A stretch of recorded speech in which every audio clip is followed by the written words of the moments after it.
Health ఛానల్కు స్వాగతం. ఈరోజు మనం పెద్దపేగు క్యాన్సర్కు కారణాలేమిటో చూద్దాం.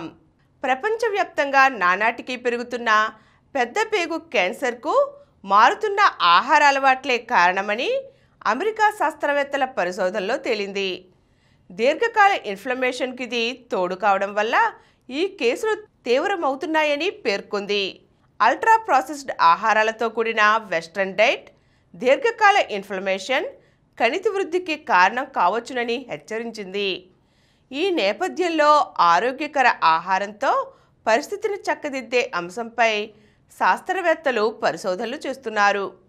ఈ పద్ధతిలో ఇన్ఫ్లమేషన్ను, తద్వారా పెద్దపేగు క్యాన్సర్ను నియంత్రించవచ్చునని భావిస్తున్నారు.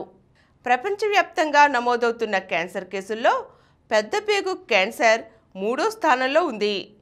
అన్ని క్యాన్సర్ కేసుల్లో దీని వాటా 30% ఉంది. క్యాన్సర్ సంబంధ మరణాల్లో ఇది 2వ స్థానంలో ఉంది. చాలా కేసుల్లో ఇది ముదిరిపోయిన దశలోనే గుర్తిస్తున్నారు. ఆ స్థితిలో చికిత్సకు అవకాశాలు పరిమితంగానే ఉంటున్నాయి. అందువల్ల ముందు నుంచే జాగ్రత్తలు తీసుకోవాల్సిన అవసరం ఉంది. అనారోగ్యకరమైన ఆహారం తీసుకునే వారి శరీరంలో ఇన్ఫ్లమేషన్ ఎక్కువగా ఉంటుందని ఇప్పటికే వెల్లడైంది. ఈ ఇన్ఫ్లమేషన్ పెద్దపేగు కణుతుల్లో కనిపిస్తోందని శాస్త్రవేత్తలు వివరించారు. క్యాన్సర్ అనేది దీర్ఘకాల గాయం లాంటిదని, ఒక పట్టాన నయం కాదని తెలిపారు. నిత్యం అల్ట్రా ప్రాసెస్డ్ ఆహారంతో వెస్ట్రన్ డైట్ ఎక్కువగా తీసుకుంటుంటే ఆ గాయంలో నయమయ్యే గుణం తగ్గిపోతుందని చెప్పారు. ఇన్ఫ్లమేషన్ పెరగడం, రోగనిరోధక వ్యవస్థ సామర్థ్యం తగ్గిపోవడం వల్ల అంతిమంగా క్యాన్సర్ వృద్ధి చెందుతుందన్నారు. అవకడో తదితరాల్లో ఉండే ఆరోగ్యకర కొవ్వుల ద్వారా లభ్యమయ్యే బయోయాక్టివ్ లిపిడ్ పదార్థాలు శరీరానికి ఎంతో మేలు చేస్తాయి. వీటి సాయంతో మన శరీరం ఇన్ఫ్లమేషన్ను తగ్గించుకుంటుంది. ప్రాసెస్డ్ ఆహార పదార్థాల్లోనూ ఇలాంటివి ఉంటాయి. ఇవి మాత్రం హానికరం. ఇవి శరీరంలోకి ప్రవేశిస్తే రోగనిరోధక వ్యవస్థలో సమతుల్యత దెబ్బతిని దీర్ఘకాల ఇన్ఫ్లమేషన్ ఉత్పన్నమవుతుంది. బయోయాక్టివ్ లిపిడ్లు చాలా చిన్న రేణువులు. శరీరంలో వాటిని గుర్తించడం చాలా కష్టం.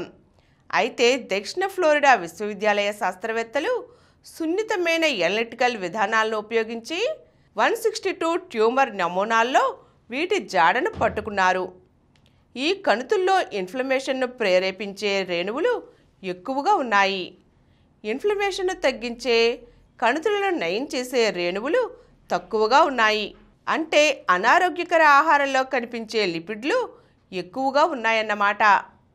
ముఖ్యంగా ఈ వెస్ట్రన్ డైట్లో భారీగా చక్కెరలు, సంతృప్త కొవ్వులు, అల్ట్రా ప్రాసెస్డ్ ఫుడ్లు ఉంటున్నాయి. దీనిలోని రసాయనాలు ఇన్ఫ్లమేషన్ను కలిగిస్తున్నాయి. కొత్త చికిత్సకు బాటలు. తాజా పరిశోధనలో తేలిన అంశాల ఆధారంగా పెద్దపేగు క్యాన్సర్ చికిత్సకు రిజల్యూషన్ మెడిసిన్ అనే కొత్త సహజ సిద్ధ విధానాన్ని శాస్త్రవేత్తలు తెరపైకి తీసుకువచ్చారు. ఇందులో ఇన్ఫ్లమేషన్ను తగ్గించేలా రోగి ఆహారాన్ని సమతౌల్యం చేస్తారు. ఇందుకోసం ఒమేగా-3 ఫ్యాటీ ఆమ్లాలు, ఫిష్ ఆయిల్ నుంచి సేకరించిన స్పెషలైజ్డ్ ప్రో రిజాల్వింగ్ మీడియేటర్లతో కూడిన ఆరోగ్యకర అన్ప్రాసెస్డ్ ఆహారాన్ని అందిస్తారు. దీని ద్వారా శరీరంలోని చికిత్సా యంత్రాంగాలను పునరుద్ధరించవచ్చునని పరిశోధకులు తెలియజేశారు. సరిపడా నిద్ర, వ్యాయామం కూడా ఈ విధానంలో ఉంటుంది. ఫిష్ ఆయిల్లోని పదార్థాలతో నిర్వహించిన ప్రాథమిక ప్రయోగాలు కూడా మంచి ఫలితాలను ఇచ్చాయి. ఇన్ఫ్లమేషన్ను మూలాల వద్దే నిరోధించే సత్తా వీటికి ఉంది. తద్వారా అనేక వ్యాధులకు అడ్డుకట్ట వేయవచ్చునని పేర్కొన్నారు. దీనిపై తదుపరి పరిశోధనలు జరుగుతున్నాయి. ఈరోజు మనం పెద్దపేగుకు క్యాన్సర్ వచ్చే అవకాశాలను పెంచుతున్న వెస్ట్రన్ డైట్ గురించి, దానిని నివారించే మార్గాల గురించి తెలుసుకున్నాం కదండి. మరో చక్కని అంశంతో మళ్ళీ కలుద్దాం. ఈ కార్యక్రమం మీకు ఎంతో నచ్చింది కదా.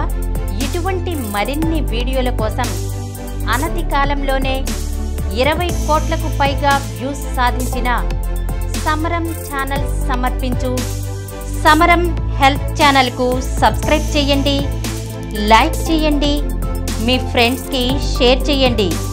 అలాగే ప్రక్కనున్న గంట సింబల్ని ప్రెస్ చేయడం మర్చిపోకండి.